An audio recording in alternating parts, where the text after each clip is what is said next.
Música Café, eu sou o Antenor, o papo hoje é sobre áudio. Hoje eu vou trazer para vocês a minha visão sobre um foninho muito interessante que é o Zenffer DT6.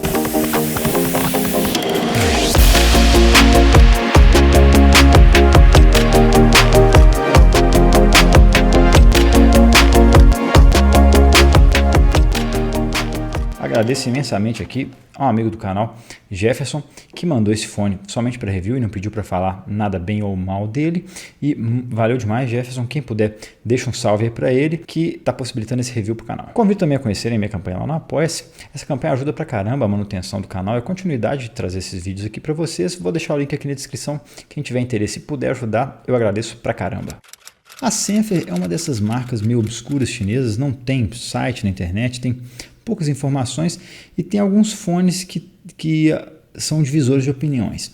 O DT6 é um deles, eu já li muitas opiniões muito favoráveis e muitas opiniões contra o fone, né? Algumas fervorosas inclusive. E eles têm alguns modelos de fones ali interessantes e que trazem configurações um pouco inusitadas. O próprio DT6 é um fone que traz uma configuração que não é muito comum, sobretudo nessa faixa de preço. Então eles têm ali um que chama DT8, que é um híbrido também um pouco diferente, um que chama 4 em 1 e o FD5. Eles não têm esse design tipo IM, com o cabinho passando por trás da orelha aqui, nessa fixação mais firme. Normalmente eles são fones só intra-auriculares com design ou tipo pistão ou algo parecido. E assim, não é uma marca que teve não teve uma introdução muito grande no meio audiófilo, algumas pessoas receberam muito bem e outras pessoas simplesmente odeiam, talvez seja porque não tenham tanta consistência assim na fabricação de fones, mas o DT6 é um fone que eu até achei interessante e vou contar para vocês o que eu achei dele. O DT6 é um fone super baratinho, sobretudo levando em conta o mercado de intra-auriculares híbridos. Ele custa somente $20 e ele é um tri-híbrido, trazendo na sua configuração um driver dinâmico, uma armadura balanceada e um driverzinho piezoelétrico. Para quem não sabe o que é um piezoelétrico, eu vou deixar o link aqui para um vídeo que eu fiz explicando melhor com um certo nível de detalhamento o que é essa tecnologia. O que eu mais gostei nele é que ele é bem confortável para mim e tem um formato ali que não assusta. Então, para quem está entrando nesse mundo de intra-auriculares um pouco mais sofisticados, pode ser uma boa coisa, porque ele não assusta com aquele formato, com o cabinho aqui, passando atrás da orelha e tal. Nem sempre as pessoas sabem usar um IM. Então ele tem esse formato mais convencional que, para quem está começando, acho que é bem interessante. Ele também tem uma reprodução de agudos que é muito interessante nesse nível de preço. Eu gostei do que eu escutei aqui, dificilmente você escuta algo assim nesse patamar de preço. E eu achei que ele tem um tuning que é bem divertido e suave ao mesmo tempo, porque muitas vezes você escuta fones que são divertidos, mas que trazem ali uma certa agressividade, ou então tem aqueles graves muito cansativos. Eu não achei muito isso aqui. E o que eu menos gostei é que o isolamento dele não é dos melhores, então para um intra-auricular ele tem um isolamento ali de um semi-aberto mesmo, então passa bastante ruído de fora para dentro, e ele tem médios que são um pouquinho recuados, e aí para quem curte aquela pegada de médios um pouco mais para frente, pode não curtir muito esse tuning aqui. O DT6 vem nessa caixinha super simples aqui, super coerente com o preço também, sem nenhum exagero, sem nada de luxo. E é legal que vem com essa vista explodida dele aqui. Essa armadura balanceada sugere que é da Knowles, pelo logo aqui. Então essa é a disposição dos drivers dele. Ele tem uma armadura balanceada perto do bocal, um piezoelétrico na frente do driver dinâmico e aqui o driver dinâmico dele. Vamos lá para os fones e para o conteúdo da caixa. Ele vem com umas ponteiras aqui que são muito esquisitas. Olha só, no mínimo estranhas, né? Para mim isso aqui não deu ajuste, e o resto ponteiras normaisinhas de silicone, tá? E um manualzinho simples aqui. Aqui então, o cabo é um cabo relativamente simples, mas é bom de usar, tá? Cabo levinho, não tem muito grilo, aqueles cabos simples com revestimento de PVC, sem luxo, sem nada demais, tá? Os conectores são até bons, eu achei ok assim pelo preço, tá? Beleza, não tem que reclamar. Essa versão aqui, ela tem microfone com os controlinhos aqui de volume e tal, de boa também, coerente com o fone. E aqui o fone, a conexão dele é uma MMC-X, ok, conexão, tá? Não tive problema, achei bem sólido. E o fone ele é feito em Kirsite, que é aquele mesmo material lá do Bloomberg 03, Bloomberg 01, por aí vai. Ele é bem polível, só que esse aqui não é tão polido assim, tá vendo? Ele tem umas rebarbazinhas e tal, também não dá para exigir muito com um fone de $20.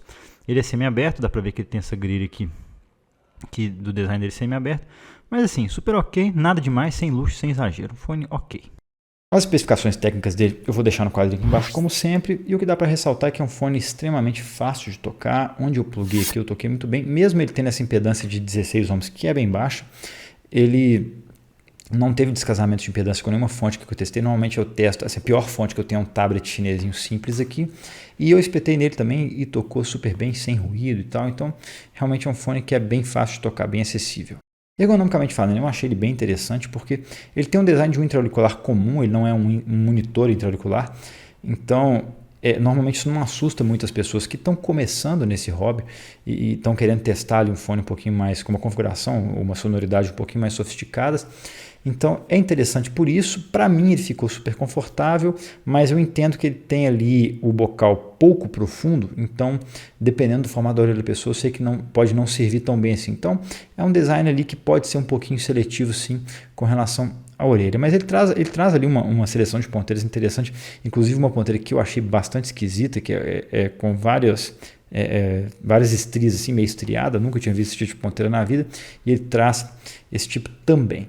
E o isolamento dele não é muito bom, ele tem um isolamento ali que numa nota de 1 a 5 eu daria um 2. Bora então falar sobre o som, que é o mais importante.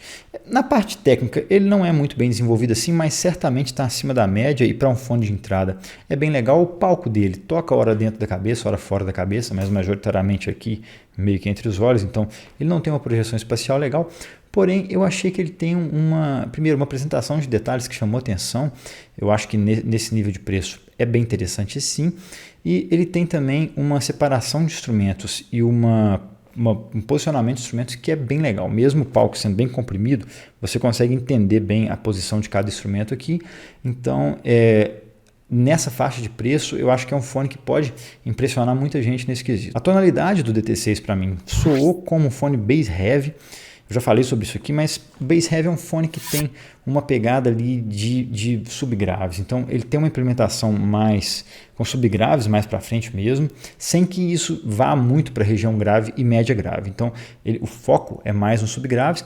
Ele tem médios que são um pouquinho recuados e agudos que são legais. Eles não são nem muito para frente para tornar um fone em U e nem muito recuados que o deixem escuros. Então ele tem agudos ali que tem uma posição bem legal e que no geral eu gostei para essa faixa de preço. O DT6 ele tem uma grande quantidade de graves. A implementação aqui é até legal com uma ênfase maior nos subgraves, mas são graves bem mais para frente e aqui eventualmente eles vão um pouquinho além ali da região média grave e isso traz uma quantidade de energia muito legal para algumas músicas, mas para outras pode não ser tão legal assim, pode acabar sendo cansativo, principalmente para quem não curte graves.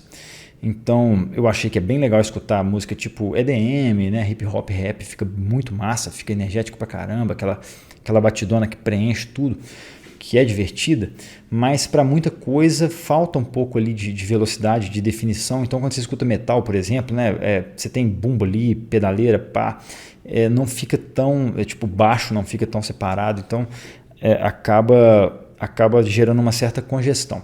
Mas eu acho que assim, para esses gêneros que eu falei, de EDM, hip hop, rap, por exemplo, ele fica muito legal. Ele acaba se tornando um fone divertido de usar. Para muita gente pode ser cansativo, tá? Então fica essa ressalva aqui, para quem acha que graves demais podem cansar.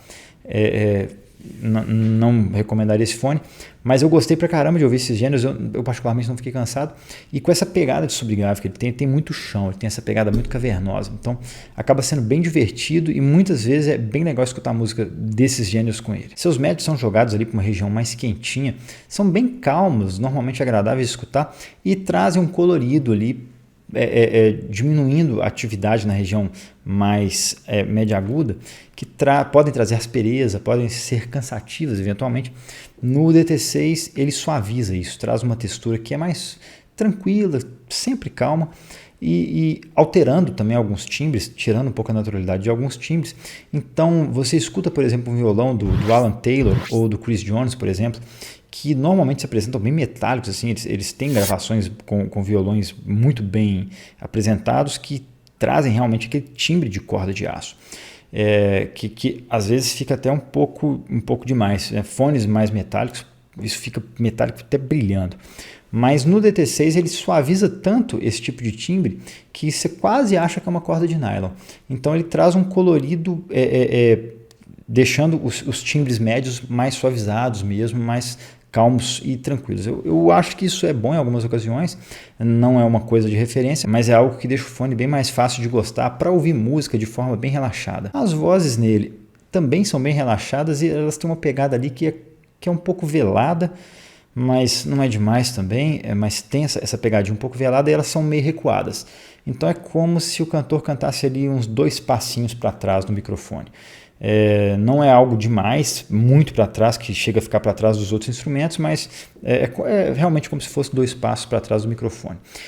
A textura também é bem suavizada, então às vezes vozes mais texturizadas, né, tipo uma Diana Krall, que tem aquela rouquidão mais texturizada, não fica tão texturizada assim, fica aquela coisa mais como uma coisa só, mas essas vozes acabam ficando um pouco relaxantes e também tranquilas, então ele nunca vai soar gritão.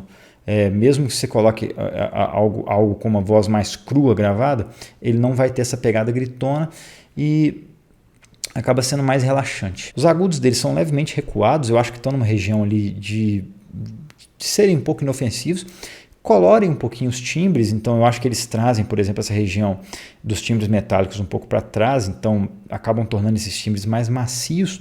Isso pode ser agradável muitas vezes, mas acaba que tem uma extensão boa de agudos, o que traz um certo arejamento para ele, o que não é comum em fones mais baratos, né? Os fones mais baratos não costumam ter uma boa extensão. E são sempre inofensivos, mas eles têm uma certa deficiência ali na região da presença, o que acaba não passando tanto a sensação de você ter aquela voz ou aquele instrumento ali presente com você naquele recinto. E isso também acaba trazendo um pouco de perda de definição. É como se você tivesse uma foto ali com, assim, tá vendo a foto, tá bonito e tal, as cores estão legais, mas a definição não tá tão boa assim. Mais ou menos essa a correlação que dá para fazer.